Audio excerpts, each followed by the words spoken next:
जय श्री कृष्ण। सच्चिदानंद रूपाय विश्वोत्पत्त्यादि हेतवे तापत्रय विनाशाय श्री कृष्णाय वयं नमः।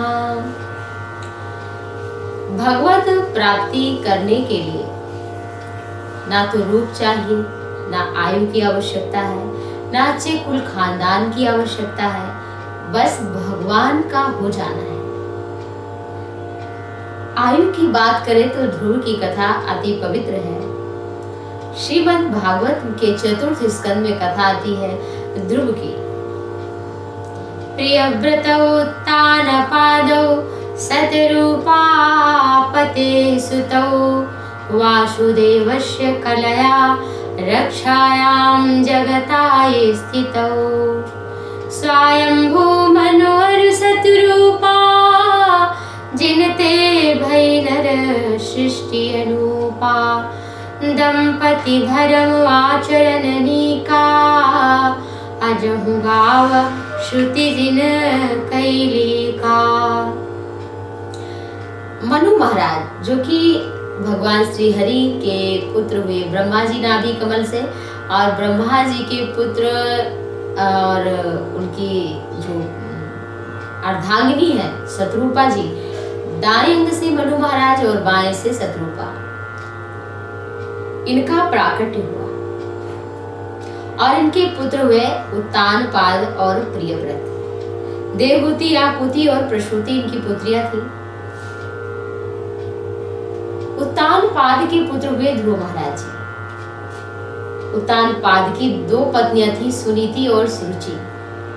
इसका बड़ा सुंदर अर्थ है। सुनीति का अर्थ सुंदर नीति, शास्त्रवत नीति। सुरुचि का अर्थ है जो खुद को अच्छा लगे, जो अच्छा हमारे मन को लगे, हम उसी का ही समर्थन करें, वो है सुरुचि। हम सभी की दो ही पत्नियां हैं, तो जो नीति पर चलेगा उसे ध्रुव जैसा पुत्र प्राप्त होगा, ध्रुव जैसी सोच मिलेगी, ध्रुव जैसे विचारों का जन्म होगा।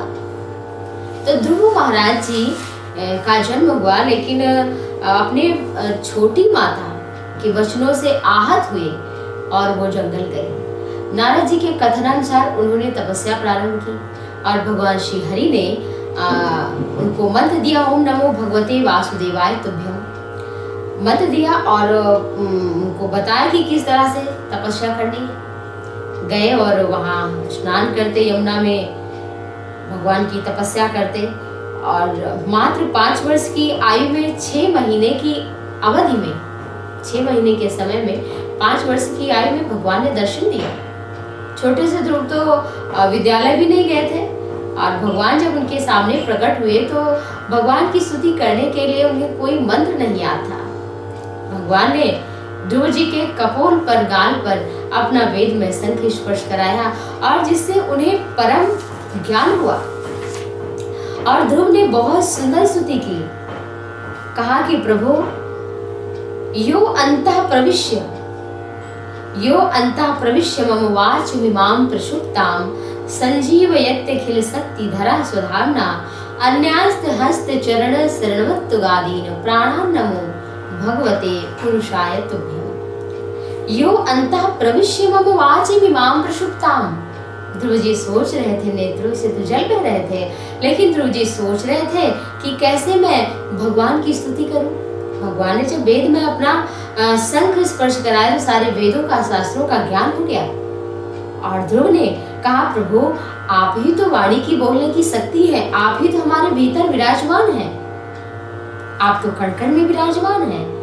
हे प्रभु, आपकी शक्ति से ही हमारे हाथों में शक्ति है, हमारे नेत्रों में देखने की शक्ति है, पैरों में चलने की शक्ति है, आप ही जठराग्नि स्वरूप है, भोजन के पचाने की शक्ति आप है, कानों से सुनने की शक्ति आप है, बुद्धि से सोचने की शक्ति ही आप है।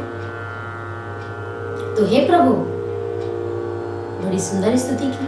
उन्हें कुछ नहीं आता था, लेकिन उन्हें सारे वेद वेदांग का ज्ञान हुआ। केवल भगवान का के शरणागत हो जाना। और ध्रुव ने इतनी छोटी अवस्था में तपस्या किया। भगवान ने कहा वर मांगो। वो तो राज्य की इच्छा से, कामना से आए थे। उन्होंने कहा प्रभु नहीं, मुझे कुछ नहीं चाहिए। फिर भी भगवान श्री हरि ने 36,000 वर्षों का राज्य प्रदान किया और ध्रुव से कहा कि तुम घर जाओ।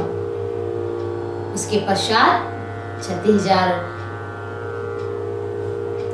काल तक तुम राज्य का भोग करो, फिर हमारे पास आ जाना। ध्रुव महाराज जी घर जाने लगे। रास्ते में ये सोच रहे थे कि अहोबत ममानात्म्यम मंद भाग्य से पश्चित, अपने को बहुत दीन मान रहे थे, हीन मान रहे थे, दुखी मान रहे थे। क्यों? क्योंकि सोच रहे थे कि मैंने परमपिता परमात्मा की तपस्या केवल भोगों के लिए की, केवल राज्य की इच्छा से किया। और जब अपने नगर के निकट पहुंचे तो सारा समाज भी, माता भी और सुरुचि भी, सुनीति माता भी, सभी उनका स्वागत करने के लिए बाजे गाजे के साथ में आए। जिस पर भगवान श्री हरि प्रसन्न हो जाते हैं, उसका सारा समाज उसे प्रेम और उसे सम्मान देता है। 36,000 वर्षों तक राज्य किया। उत्तम यक्षों के द्वारा मारा गया। ध्रुव यक्षों पर आक्रमण कर दिए कि हमारे भ्राता को मारा गया। मनु महाराज आकाश में आए और कहा नायम मार्गो ही साधु नाम, ये साधुओं का मार्ग नहीं है, और उन्हें समझा बुझा करके शांत किया। फिर वो जंगल में थोड़ा विचरण करते और तपस्या करने के लिए गंगा के तट पर गए। तो भगवान ने उन्हें फिर से दर्शन दिया और उन्होंने कहा प्रभु, पूछने लगे ध्रुव भगवान से कि आप तो बड़े बड़े ऋषि मुनियों को युगों युगों की तपस्या के बाद भी नहीं मिलते, हमको केवल 5 वर्ष की अवधि में आप कैसे मिल गए? 5 वर्ष के सालों में और 6 महीने मात्र 6 महीने में, और 5 साल का मैं था तो आप मुझे मिल गए। मैंने क्या ऐसा कर दिया था? भगवान ने कहा ध्रुव, भगवान ने दिव्य नेत्र प्रदान किए और उनके कई पूर्व जन्मों को दिखाया कि कभी तुम योगी थे, कभी तपस्वी थे, कभी जल में, कभी थल में, सत्य का, ब्रह्मचर्य का, सभी का पालन किया। तो तुम्हारी 6 महीने की केवल तपस्या बाकी थी जो इस जन्म में पूरी हुई और मैंने तुम्हें दर्शन दिया। तो भगवान जो है वो हमारे जैसे, हम इस जन्म में भक्ति करेंगे, इस जन्म में प्रभु का नाम लेंगे, इस जन्म में जो दान करेंगे। आपने देखा होगा कि कोई व्यक्ति अचानक धनवान बन जाता है, कोई बड़ा फायदा हो जाता है, मुनाफा हो जाता है, जबकि उतना मेहनत वो नहीं करता है। क्यों? क्योंकि इसने पूर्व जन्म में बहुत दान दिया होता है, बहुत सत्कर्म किया होता है। जो अचानक पुण्य, उसका जो फल है वो उस समय आकर प्रकट हो जाता है और वो धनवान बन जाता है, गुणवान बन जाता है, अच्छा कुछ प्राप्त कर लेता है। लेकिन एक साधारण व्यक्ति फिर वो बहुत मेहनत करता है लेकिन उसे कुछ नहीं मिल पाता जीवन में। क्यों? इसलिए क्योंकि उसने कोई दान नहीं दिया। तो इस जन्म में वो मेहनत करता रहता, कभी कभी वो सफल हो जाता है, उसके पुण्य इकट्ठे हो जाते हैं, तो नहीं तो वो ऐसे ही जीवन, गरीबी में जीवन यापन करता है। हम जो भी भक्ति पिछले जन्म में किए उसकी आगे प्रारंभ होगी क्लास, और जो इस जन्म में कर रहे हैं भगवान का नाम, कीर्तन, दान, धर्म, सत्कर्म, व्रत इत्यादि का पालन कर रहे हैं, वो हमें अगले जन्म में आगे से मिलेगा। ये नहीं कि हमें फिर से ही भक्ति प्रारंभ करनी होगी, जहां तक हमने किया है उसके आगे प्रारंभ होगा। तो इसलिए ध्रुव को 6 महीने की आयु पे गणिका का कौन सा भगवान ने, कुब्जा का कौन सा रूप देखा, ध्रुव की कौन सी आयु भगवान ने देखी, गोपियों का कौन सा क्या देखा भगवान ने, पढ़ाई लिखाई तो गालन थी, फिर भी भगवान रिझ गए। इसलिए हम सभी भगवान की भक्ति के लिए ये सब चीजों का त्याग करके भगवान से जुड़े, और भगवान बस थोड़े ही समय में हमें दर्शन दे देते हैं। तो हम अपने कर्म को, सत्कर्म को करते रहें और भगवान की भक्ति करते रहें। आप सभी को सादर प्रणाम। जय श्री राम।